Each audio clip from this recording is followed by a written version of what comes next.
Welcome to Dungeon Academics. My name is Thomas and I will be your instructor.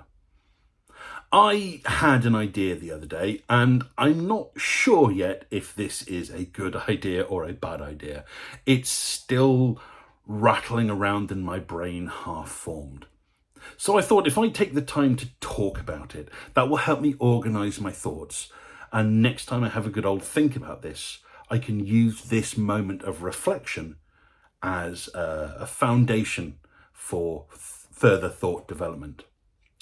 What is this thought? Well, it involves hit dice in Dungeons and Dragons. At the moment, your hit dice is determined solely by your class.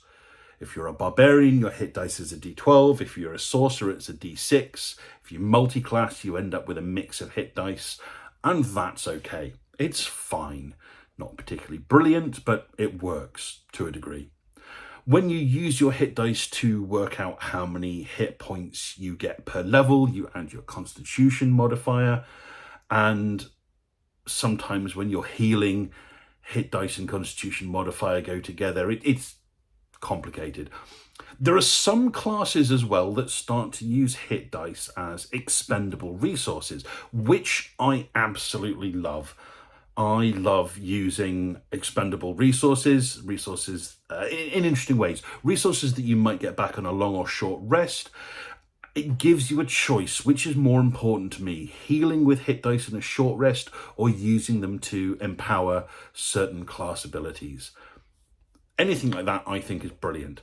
And now that there are some subclasses that use hit dice, I'm all in favor of this. So what is my problem with hit dice? I think it could be done better. I'd like perhaps to see a system where there's more flexibility in what your hit dice are. In fact, maybe hit dice could even be a pair of dice rather than a single dice. And it can be determined by a number of things.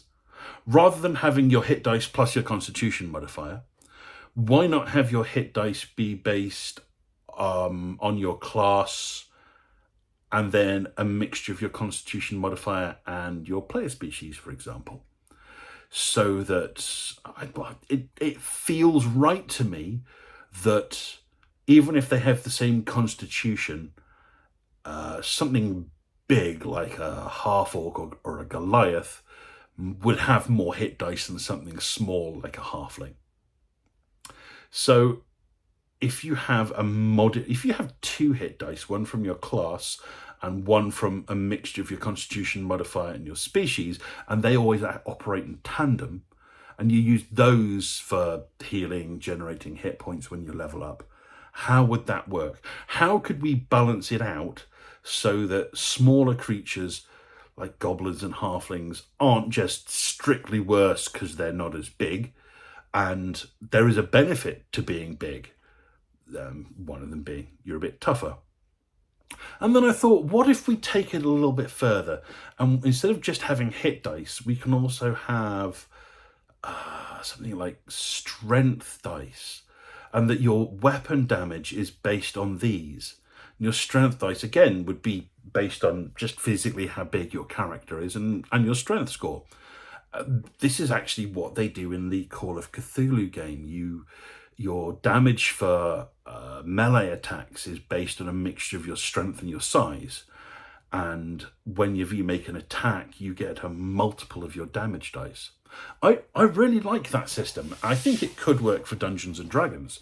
So you have a set of strength dice or damage dice based on your strength score, your class, maybe modified by your creature's size. Some things are stronger, some things are not as strong. And then weapons have, instead of their own damage dice, they have a multiplier.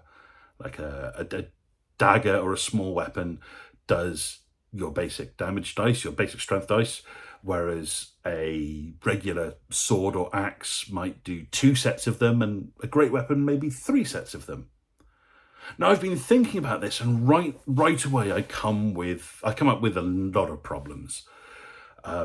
If you have 2 damage dice, a twin damage dice system, then right away a great axe, if it's doing 3 times the dice, is rolling 6 dice, and you're ending up with a bell curve. And I don't like bell curves. I've talked about that quite a lot. If it's a single damage dice and you're only rolling 3, that's not so bad. That would also mean getting rid of static modifiers. That would create a lot more swing in the system. There's other problems as well, though. Lacking granularity. So the current system, there's quite a lot of granularity in what weapon damage is. It goes all the way from a D4 to a D12. Now, I don't want the system to be too swingy, but I also want the system to be somewhat relevant. So a very strong Goliath would be having the largest possible damage dice, and a not so strong Goblin would have the weakest set of damage dice. I don't think I can represent that spread on a single dice from D4 to D12. So perhaps it would need to be 2 dice, but then that brings back the bell curve problem. And this brings in the single biggest issue. Is this a problem that needs to be solved? So many times I have an idea and I get bogged down in the mechanics and the maths of it, and I'm having a great time. But then, is this a problem that needs to be solved? Is the work important enough? Is the work justified by the result? Is the juice worth the squeeze? That's the term I've heard used a lot. And I don't think it is at the moment. Now, I've had ideas like this before, and I've even made videos about them. A while ago, I made the idea of removing ability score modifiers and replacing them with dice. So instead of having D20 plus your ability score modifier plus your proficiency bonus, it would be D20 plus a dice for each of them.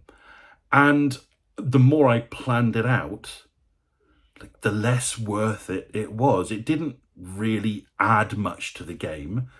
It added a little bit of granularity, but it added a lot of complexity, and that's not what I'm about. I don't want to make the game much more complicated for only a marginal return in gameplay and a more interesting mathematical result by itself doesn't justify tinkering with the rules.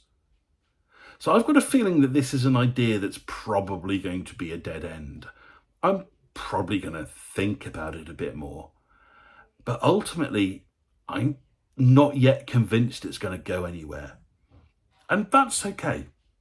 It's fine to think of ideas for a game and end up not using them. Sometimes what you leave out of a game is just as important as what you put in. Too many times I've played a board game or a role-play game, and there's been this core mechanical part of the game that ultimately didn't do much, and it just felt like a bit of a time waste and made the game less fun. Adding complexity doesn't always make the game better.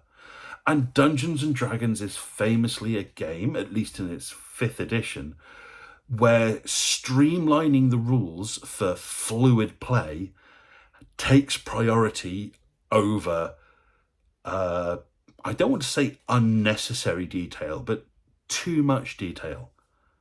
Now, perhaps some of that detail can be put back in, but not at the cost of significant complexity. And the current system of hit dice and ability score modifiers and weapon damage being primarily dice-based by the weapon rather than dice-based by the wielder, it kind of works well enough, and sometimes good enough is good enough. So that actually worked. The process of me having to explain this idea in the form of a video has kind of convinced me that it's a bad idea and I shouldn't continue with it. And as I said in a previous video, that's one of the reasons I make these videos. It really does help me order my thoughts. So I'm going to upload a video of me talking about a failed idea. Why? Because the process of me talking about this idea has convinced me not to continue with it. And that's a really important part of my decision-making process.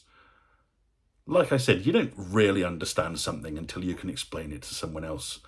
And if in the process of explaining it to someone else, you convince yourself that it's a bad idea, you should listen to yourself. So, thank you for listening, and enjoy your next game, whatever it may be.